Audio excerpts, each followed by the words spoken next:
തൃശ്ശൂർ ജില്ലയിലെ കൊടുങ്ങല്ലൂരിനും ഇരിങ്ങാലക്കുടയ്ക്കും മധ്യേ കിടക്കുന്ന ഗ്രാമപ്രദേശമാണ് വെള്ളാങ്ങല്ലൂർ. ഇന്ന് നമുക്ക് വെള്ളാങ്ങല്ലൂരിൻ്റെ വിശേഷങ്ങൾ അറിയാം. സ്വാഗതം, എൻ്റെ പഞ്ചായത്ത് വെള്ളാങ്ങല്ലൂർ.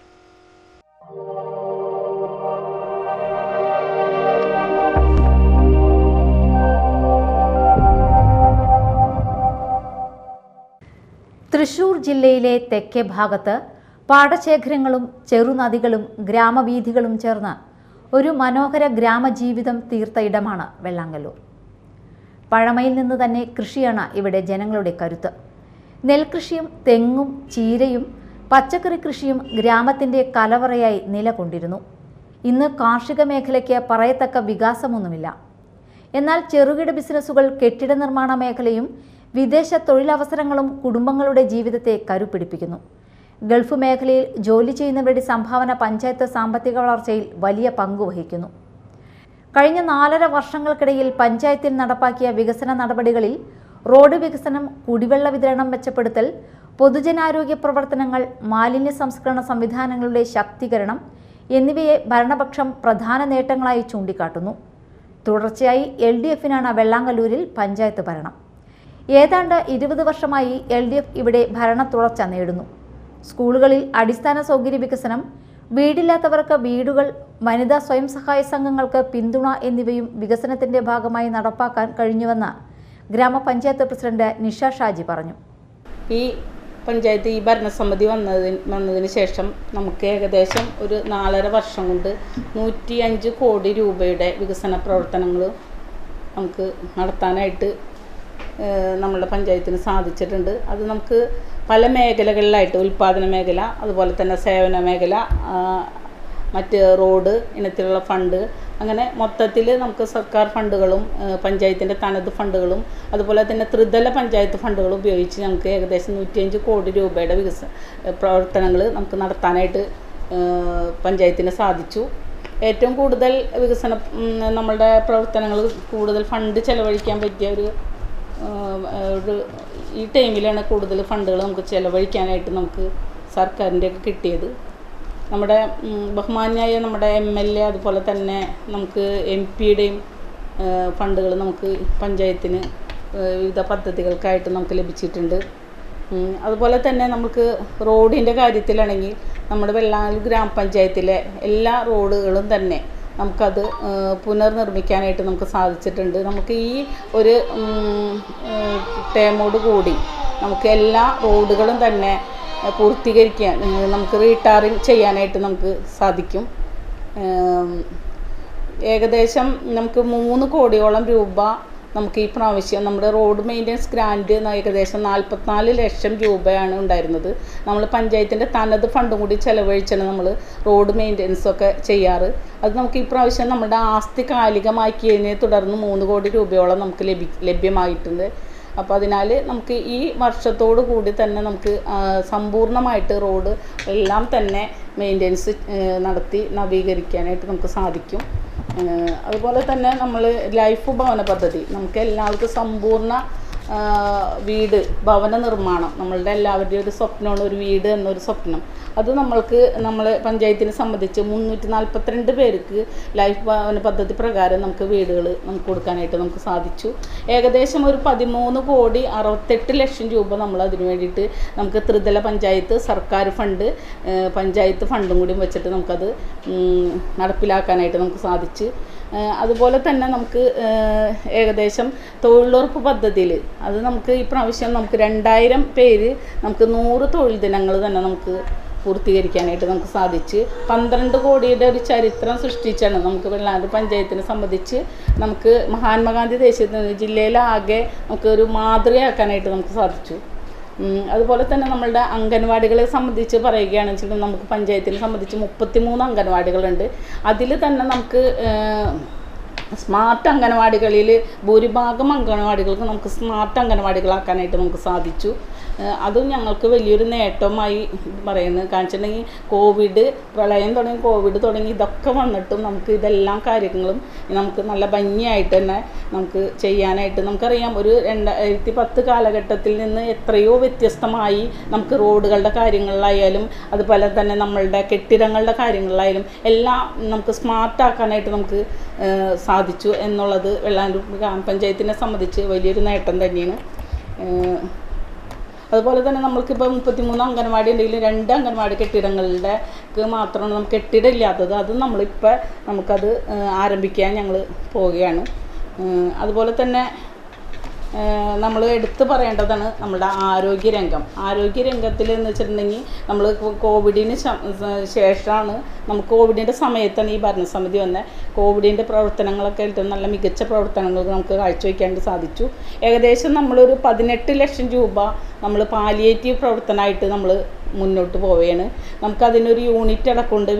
വീടുകളിൽ പോയിട്ട് ഇവരെ ഇത് ചെയ്യാൻ, അവരെ സാന്ത്വനിപ്പിക്കാനായിട്ട് ടീം തന്നെയുണ്ട്. നമ്മൾ അവർക്ക് രോഗികൾക്ക് ആവശ്യമായിട്ടുള്ള എയർബെഡ് മുതലുള്ള മറ്റുള്ള വാക്കർ, എയർബെഡ് അങ്ങനത്തെ ഉള്ള കാര്യങ്ങളൊക്കെ നമ്മൾ ഇവിടുന്ന് ചെയ്യുന്നുണ്ട്.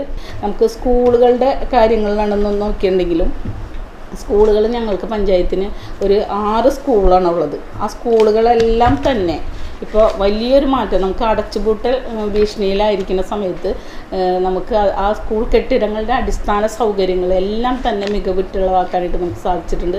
നമ്മുടെ ഈ പഞ്ചായത്തിനോട് ചേർന്നിട്ടുള്ളൊരു സ്കൂളാണ് കോണത്തൂന്ന് സ്കൂള്. ആ സ്കൂളിൽ നമുക്ക് ഏകദേശം ഒരു 1000-ഓളം കുട്ടികൾ, ഒരു 800 ചില്ലാനും കുട്ടികളൊക്കെ നമുക്ക് അവിടെ പഠിക്കുന്നുണ്ട്. അപ്പോൾ അത് നമുക്ക് നമ്മളുടെ MLAയുടെ ഒരു നേതൃത്വത്തിൽ ഏറ്റവും നല്ല സ്കൂളുകളാക്കി മാറ്റാനായിട്ട് ഏകദേശം ഒരു 3 കോടിയുടെ അടുത്ത് വരെ നമുക്ക് അത് ചിലവഴിച്ച് നല്ലൊരു കെട്ടിടം, ഇപ്പോൾ അടുക്കളയുടെ പണി നമ്മൾ ആരംഭിക്കുകയാണ്.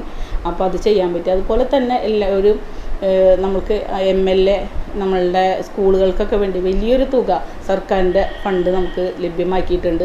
അതിൻ്റെയൊക്കെ പ്രവർത്തനങ്ങൾ നമ്മൾ ആരംഭിച്ചുകൊണ്ടിരിക്കുകയാണ്. അത്രയും നമുക്കിതുണ്ട്. അതുപോലെ തന്നെ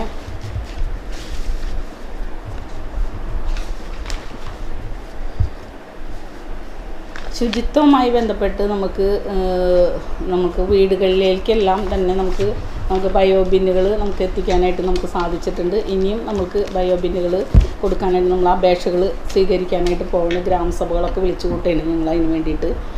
അതുപോലെ തന്നെ നമ്മുടെ ഹരിതകർമ്മസേനയുടെ പ്രവർത്തനം നമുക്ക് ഏകദേശം ഒരു 500 ടണ്ണിലധികം നമുക്ക് മാലിന്യം നമുക്ക് ക്ലീൻ കെയറിലേക്ക് നമുക്ക് കൈമാറാനായിട്ട് സാധിച്ചിട്ടുണ്ട്.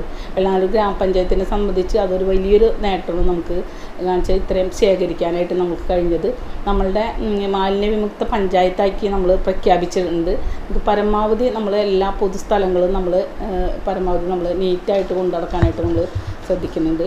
അതുപോലെ തന്നെ ഞങ്ങൾക്ക് 3 വാട്ടർ ATM, നമുക്കറിയാം ഒരു ബോട്ടിൽ വെള്ളത്തിന് എത്ര രൂപയുണ്ടെന്നുള്ളത്. ഇത് ഇപ്പോൾ നമുക്കൊരു കോയിൻ ഇട്ട് കഴിഞ്ഞാൽ 1 ലിറ്റർ വെള്ളം എന്നുള്ള രീതിയിൽ നമ്മളത് കൊടുക്കുന്നുണ്ട്. അപ്പോൾ അതുപോലെ തന്നെ നമുക്ക് കുടിവെള്ളത്തിനെ സംബന്ധിച്ചായാലും ജൽജീവൻ പദ്ധതി വന്നതോടുകൂടി നമുക്ക് ഈ പ്രാവശ്യം നമുക്ക് വെള്ളത്തിനൊരു ക്ഷാമം ഉണ്ടായിട്ടില്ല. കൃത്യമായിട്ട് നമുക്കത് എത്തിക്കാനായിട്ട് നമുക്ക് സാധിച്ചിട്ടുണ്ട്. അതേസമയം ചില പ്രധാന പദ്ധതികൾക്ക് വേണ്ട ഫണ്ടുകൾ ലഭിക്കാതിരിക്കുകയും നടപ്പിൽ വൈകുകയും ചെയ്തതായി പ്രതിപക്ഷം ആരോപിക്കുന്നു. ഗ്രാമീണ കാർഷിക മേഖലയ്ക്ക് സ്ഥിരമായ പിന്തുണ, യുവാക്കൾക്ക് തൊഴിൽ അവസരങ്ങൾ, ഗതാഗത സൗകര്യങ്ങളുടെ കൂടുതൽ വികസനം എന്നിവ അടിയന്തരമായി വേണ്ടതാണെന്നും പ്രതിപക്ഷാംഗം ഷംസു വെളുത്തേരി ചൂണ്ടിക്കാട്ടുന്നു. ഇപ്പോൾ ഈ പുതിയ ഭരണസമിതി വന്നിട്ട് 4 വർഷം കഴിഞ്ഞു. ഈ 4 വർഷത്തെ ഭരണം നേട്ടങ്ങൾ എന്ന് എനിക്ക് പറയാൻ കഴിയില്ല. കാരണം വികസനം, നാടിൻ്റെ വികസനം, ജനക്ഷേമ പ്രവർത്തനം, അതാണ് ഗ്രാമപഞ്ചായത്തിൽ നിന്ന് ജനങ്ങൾ ആഗ്രഹിക്കുന്നത്. നമുക്ക് എടുത്ത് പറയത്തക്ക വണ്ണത്തിലുള്ളൊരു വ്യത്യാസം പഞ്ചായത്തിൽ എനിക്ക് കാണാൻ കഴിഞ്ഞിട്ടില്ല, പ്രദേശങ്ങളിൽ കാണാൻ കഴിഞ്ഞിട്ടില്ല. ഇതിൽ മെയിനായിട്ട് കാർഷിക മേഖല അല്ലേ, കാർഷിക മേഖല, ആരോഗ്യ മേഖല, ശുചിത്വ മേഖല, അതൊക്കെയാണ് നമ്മൾ പ്രത്യേകം നോക്കേണ്ടത്. സാധാരണ ജനങ്ങളുടെ അവശ്യ കാര്യങ്ങളാണ് വെള്ളം, വെളിച്ചം, റോഡ്, വീട്. അതാണ് അത്യാവശ്യം. അടിസ്ഥാന സൗകര്യങ്ങൾ എന്ന് പറയുന്നതാണ്. അത് എത്ര കണ്ട് വന്ന് എന്ന് നമുക്ക് മുഴുവനും, അതായത് 100% എന്ന് പറയാൻ പറ്റില്ല. എൻ്റെ അഭിപ്രായത്തിൽ ഒരു 60% വരെ ആയിട്ടുണ്ടെന്ന് മാത്രമേ പറയാൻ പറ്റുള്ളൂ. ഇപ്പോൾ ലൈഫ് വീടിനെ സംബന്ധിച്ച് പറയുകയാണെങ്കിൽ നമ്മുടെ വെള്ളാങ്കല്ലൂർ ഗ്രാമപഞ്ചായത്തിൽ 700 അപേക്ഷകൾ ഉണ്ട്. 700 പേർക്ക് നമ്മൾ കൊടുക്കണം. പക്ഷേ ഇതുവരെ ലൈഫ് തുടങ്ങിയത് കാലം മുതൽ 350 പേർക്കാണ് ആയിട്ടുള്ളൂ. ഈ 350 പേരിൽ 280 പേർക്ക് ഫണ്ട് കൊടുത്തു കഴിഞ്ഞു. ബാക്കിയുള്ളതൊക്കെ പെൻഡിങ്ങിൽ തന്നെ. ഈ 350-ൽ 280 കഴിച്ച് ബാക്കിയുള്ളതൊക്കെ എഗ്രിമെൻ്റ് വെച്ചിട്ടുണ്ടെങ്കിലും ഫണ്ടില്ലാത്തതിൻ്റെ പേരിൽ അങ്ങനെ പെൻഡിങ്ങിൽ കിടക്കുകയാണ്. അപ്പോൾ അതുപോലെ തന്നെ കാർഷിക മേഖല വർഷത്തിൽ ധാരാളം ഫണ്ട് വരുന്നുണ്ട് കാർഷിക മേഖലയ്ക്ക്. പക്ഷെ അത് ശരിയായ രീതിയിൽ ഉപയോഗപ്പെടുത്തുന്നില്ല. വർഷങ്ങൾ കഴിയും തോറും കർഷകർക്ക് ബുദ്ധിമുട്ട് തന്നെയാണ്. അതായത് പാടം നികത്തലും തോട് നികത്തലും കാർഷിക മേഖല ഇല്ലാതായിക്കൊണ്ടിരിക്കുക. പിന്നെ വരുന്ന ഫണ്ടുകൾ എന്ന് പറഞ്ഞാൽ അതൊരു ശരിക്കും പറഞ്ഞ ഒരു കോക്കസ് ഉണ്ട് അതിന്, കൃഷിഭവനുമായി ബന്ധപ്പെട്ടിട്ട് അവർക്കാണ് ഉപകാരപ്പെടുന്നത്. ശരിയായ കർഷകരിലേക്ക് എത്തുന്നില്ല.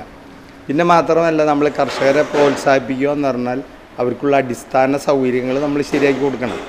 കാരണം മഴക്കാലമായി കഴിഞ്ഞാൽ വെള്ളത്തിൻ്റെ പ്രശ്നങ്ങളാണ് അവർക്ക്. മഴ മാറിക്കഴിഞ്ഞാൽ വെള്ളം കിട്ടാത്തതിൻ്റെ പ്രശ്നങ്ങൾ. അപ്പോൾ അതൊക്കെ തരണം ചെയ്താൽ മാത്രമേ നമ്മൾ കാർഷിക മേഖലയെ സംരക്ഷിച്ചു എന്ന് പറയാൻ കഴിയുള്ളൂ. അത്തരത്തിലുള്ള ഒന്നും തന്നെ പഞ്ചായത്തിൽ നടക്കുന്നില്ല. റോഡുകളെ സംബന്ധിച്ച് ഇപ്പോൾ കഴിഞ്ഞ ഭരണസമിതിയുടെ കാലത്താണ് ഞങ്ങൾ റോഡുമായി ബന്ധപ്പെട്ട്, കാരണം ഞാനൊരു ടാക്സി ഡ്രൈവറായിരുന്നു, ലോറി ഡ്രൈവറായിരുന്നു, ബസ് ഡ്രൈവറായിരുന്നു.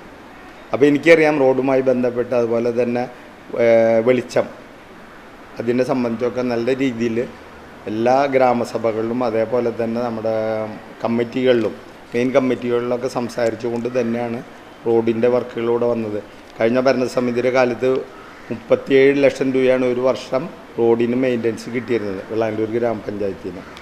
കാരണം ചോദിച്ചപ്പോൾ അതിൽ അസറ്റിൽ റോഡുകളുടെ റോഡുകളില്ല എന്നുള്ളതാണ് സംഭവം ഉണ്ടായത്. കാരണം മുൻ ഭരണസമിതി അതൊന്നും ശ്രദ്ധിച്ചിരുന്നില്ല. ഇപ്പം ഞാൻ ഭരണസമിതിയിൽ വന്നപ്പോൾ ഞാനപ്പോൾ ഇതുമായി ബന്ധപ്പെട്ട് റോഡിനെ സംബന്ധിച്ച് അത് ചോദിക്കുകയും അപ്പോൾ അതിന് നമുക്ക് കിട്ടിയ മറുപടി അതാണ്. അങ്ങനെ ഞങ്ങൾ മാസങ്ങളോളം കഴിഞ്ഞ ഭരണസമിതിയുടെ മെമ്പർമാർ മാസങ്ങളോളം ഇരുന്ന് ചർച്ച ചെയ്ത് റോഡുകളുടെ പേരുകൾ എഴുതി ഒക്കെ ഞങ്ങൾ ഗവൺമെൻറ്റിന് സമർപ്പിച്ചു. അതിനുശേഷം ഇപ്പോൾ ഈ ഭരണസമിതി വന്നപ്പോഴും ഞങ്ങൾ പുതിയ അസറ്റ് ഉണ്ടാക്കി പഞ്ചായത്തിൻ്റെ മൊത്തം 21 വാർഡുകളിൽ. അത് പ്രകാരം ഞങ്ങൾക്ക് ഇപ്പോൾ 3,07,00,000 രൂപയാണ് ഇത്തവണ ഞങ്ങൾക്ക് മെയിൻ്റനൻസിന് വന്നത്. എന്തുകൊണ്ടെന്നാൽ ഞങ്ങളത് പരിശ്രമിച്ച് അത്രയും ഫണ്ട് വരുത്തിയാണ്.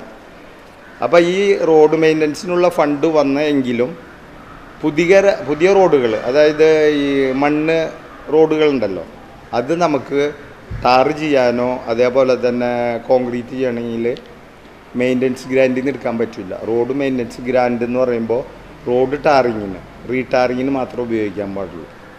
അതുകൊണ്ട് പുതിയ റോഡുകൾ ഉണ്ടാക്കാൻ കഴിയുന്നില്ല. CFC ഫണ്ട് എന്ന് പറഞ്ഞാൽ 35 ലക്ഷം 34 ലക്ഷം രൂപയ്ക്കാണ് ഒരു വർഷം വരുന്നത്. 21 വാർഡുകളിലും കൂടി ഇത് ചിലവഴിക്കാൻ പറ്റുമോ? അപ്പോൾ ആ ഒരു പ്രശ്നം കൂടി ഉണ്ട്. അപ്പോൾ അതിന് ഞാൻ പ്രത്യേകം ഇവിടെ ജിയോ മെമ്പറുണ്ട് 1-ാം വാർഡിൽ, ആളിന വികസന സ്റ്റാൻഡിംഗ് കമ്മിറ്റി ചെയർമാൻ, അദ്ദേഹത്തോട് പ്രത്യേകം പറഞ്ഞു. അതേപോലെ തന്നെ കമ്മിറ്റിയിലും നിരന്തരം ഇതുമായി ബന്ധപ്പെട്ട് സംസാരിക്കാറുണ്ട്. അപ്പോൾ അതിൻ്റെ കാര്യം ഇതുവരെ ഒന്നും ആയിട്ടില്ല. പക്ഷേ അതോടൊപ്പം തന്നെ ഇപ്പോൾ ഞാൻ പറഞ്ഞത്, ഞാൻ 5-ാം വാർഡ് മെമ്പറാണ്. 5-ാം വാർഡിൽ തന്നെ മൊത്തം ഈ പുതിയ അസറ്റിൽ 48 റോഡുകൾ വന്നിട്ടുണ്ട്. 48 റോഡുകളിൽ ഏതാണ്ട് ഒരു 18 റോഡുകളും ഈ മണ്ണ് റോഡുകളാണ്. അതിന് മാറ്റാനുണ്ട്.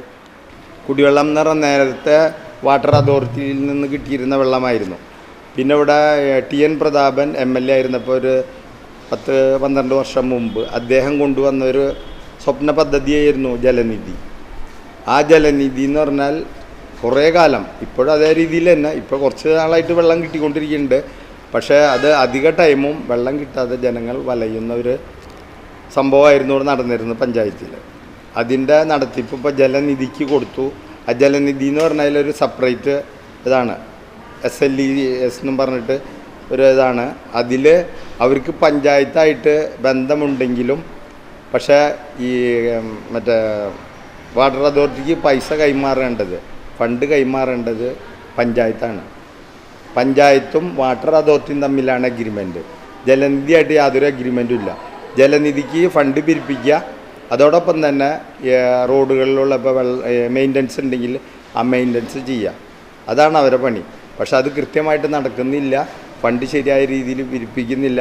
ഇപ്പോൾ ഈ 4 വർഷം കൊണ്ട് ഏതാണ്ട് 4 കോടി രൂപയോളം പഞ്ചായത്ത് വാട്ടർ അതോറിറ്റിക്ക് കൊടുക്കണം.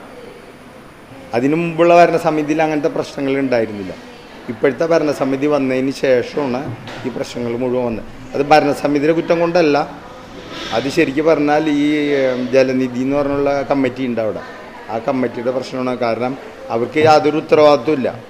പൈസ പിരിപ്പിക്കുക, പഞ്ചായത്തിന് കൈമാറുക എന്നുള്ളതാണ്. പഞ്ചായത്താണ് ഇതിൻ്റെ ഉത്തരവാദിത്വം പറയേണ്ടത്. ഈ വെള്ളം സ്റ്റോപ്പ് ചെയ്താൽ പഞ്ചായത്തിൻ്റെ കുറ്റം പറയുള്ളൂ, ഈ ജലനിധിനെ ആരും കുറ്റം പറയില്ല. അവർ നാളെ മൂട് നട്ടി പോയി കഴിഞ്ഞാൽ കഴിഞ്ഞു ഇല്ലേ? പൈസ ആരാണ് കെട്ടേണ്ടത്? പഞ്ചായത്താണ്. അത് ഇതുവരെ ഓഡിറ്റിങ് യാതൊരു കാര്യം നടന്നിട്ടില്ല. ഇപ്പോൾ കഴിഞ്ഞ ഒരു 2 മാസം മുമ്പ് അതുമായി ബന്ധപ്പെട്ട് ഞാൻ സംസാരിച്ചപ്പോൾ അവർ മറ്റേ മെയിൻ്റനൻസ് തന്നെ 2 മാസം കൂടുമ്പോൾ 1 ലക്ഷത്തി ജില്ലാനം മെയിൻ്റനൻസിന് സാധനങ്ങൾ വാങ്ങുന്നുണ്ടെന്ന് പറയുന്നു. പക്ഷേ അതിൻ്റെ ബില്ലും കാര്യങ്ങളും ഇതുവരെ പഞ്ചായത്തിൽ കൊടുത്തിട്ടില്ല. അപ്പോൾ അത്തരത്തിലുള്ള ഒരു തട്ടിപ്പെന്ന് തന്നെ പറയാം. പക്ഷേ എനിക്ക് പറയാൻ പാടില്ല, ഞാൻ ഒരു മെമ്പർ എന്നുള്ള നിലയ്ക്ക്. പക്ഷേ എൻ്റെ മനസ്സിൽ വരുന്ന അത്തരം കാര്യങ്ങളാണ്. അപ്പോൾ നമ്മുടെ നാടിൽ വികസനം നടക്കണമെന്നുണ്ടെങ്കിൽ നമ്മൾ രാഷ്ട്രീയം നോക്കാതെ എല്ലാവരും ഒത്തുചേർന്ന് കിട്ടുന്ന ഫണ്ട് നല്ല രീതിയിൽ ഉപയോഗപ്പെടുത്തണം. അത് വക മാറ്റി ചിലവാക്കലും അല്ലെങ്കിൽ വേറെ ഏതെങ്കിലും കാര്യങ്ങൾക്ക് ഉപയോഗിക്കലും അതൊരിക്കലും ശരിയല്ല. അപ്പോൾ ആ വികസന പ്രവർത്തനം അവിടെ മുരടിച്ച് പോകും. അതേപോലെ തന്നെ നമുക്ക് ഇഷ്ടം പോലെ തരിശ് കിടക്കുന്ന ഭൂമികളുണ്ട്, അത് ഉപയോഗപ്പെടുത്തണം. ഉപയോഗപ്പെടുത്താമെന്ന് പറഞ്ഞു കഴിഞ്ഞാൽ ഒരു തരിശ് ഭൂമി തൊഴിലുറപ്പാരെ കൊണ്ട് അത് ഇത്തവണ വർക്ക് ചെയ്യിച്ചാൽ പിന്നെ 3 വർഷം കഴിയേണ്ട നമുക്ക് തൊടാൻ പറ്റില്ല.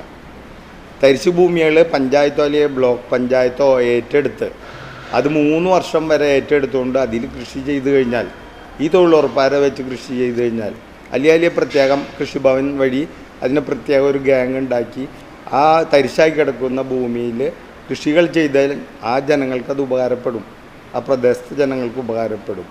അതൊന്നും ചെയ്യില്ല. ഫണ്ടുകൾ വരും, ആ ഫണ്ടുകൾ ഏതെങ്കിലുമൊക്കെ ചിലവാക്കി ഈ രാഷ്ട്രീയം പറഞ്ഞ് അങ്ങോട്ട് മാറും. കുറേ സമരവും കാര്യങ്ങളൊക്കെ ആയിട്ട് അങ്ങോട്ട് മുന്നോട്ട് പോകുന്നല്ലാണ്ട് ശരിയായ രീതിയിൽ നമുക്ക് പഞ്ചായത്തുകളിൽ വികസന പ്രവർത്തനങ്ങൾ നടക്കുന്നില്ല എന്നാണ് എൻ്റെ അഭിപ്രായം. എല്ലാ ചർച്ചകളും വിമർശനങ്ങളും നിലനിൽക്കുമ്പോഴും വെള്ളാങ്കല്ലൂരിലെ ജനങ്ങൾ അവരുടെ നാടിൻ്റെ ഭാവിയെ വിശ്വാസത്തോടെ നോക്കിക്കാണുന്നു. പരിസ്ഥിതി സൗഹൃദ വികസനം, കുടിവെള്ള സ്രോതസ്സുകളുടെ സംരക്ഷണം, നാട്ടിൻപുറ വിനോദസഞ്ചാര സാധ്യതകൾ ഉപയോഗപ്പെടുത്തൽ, ഗ്രാമജീവിതത്തിൻ്റെ ആത്മാവ് നിലനിർത്തൽ, ഇതാണ് അവരുടെ സ്വപ്നവും ലക്ഷ്യവും. പാരമ്പര്യത്തെയും പുരോഗമനത്തെയും ചേർത്തു നിർത്തുന്ന വെള്ളാങ്കല്ലൂർ കൂട്ടായ്മയും പ്രതീക്ഷയും കൈമുതലാക്കി മുന്നോട്ട് നടക്കുന്നു. ഒരു സമൃദ്ധിയും സുസ്ഥിരതയുമുള്ള നാളെയിലേക്കായി മികച്ച ഭരണാധികാരികളെ തേടുന്നു. സ്വജനപക്ഷപാതമില്ലാത്ത വികസനത്തിന്റെ നാളുകളാണ് ഓരോ തെരഞ്ഞെടുപ്പിലും ജനം സ്വപ്നം കാണുന്നത്. വെള്ളാങ്കല്ലൂരിന്റെ നാളുകളും അങ്ങനെ തന്നെ ആവട്ടെ എന്ന ശുഭപ്രതീക്ഷയോടെ നിർത്തട്ടെ. മറ്റൊരു പഞ്ചായത്തിന്റെ വിശേഷങ്ങളുമായി അടുത്ത എപ്പിസോഡിൽ കാണും വരെ കാത്തിരിക്കൂ. നന്ദി, നമസ്കാരം.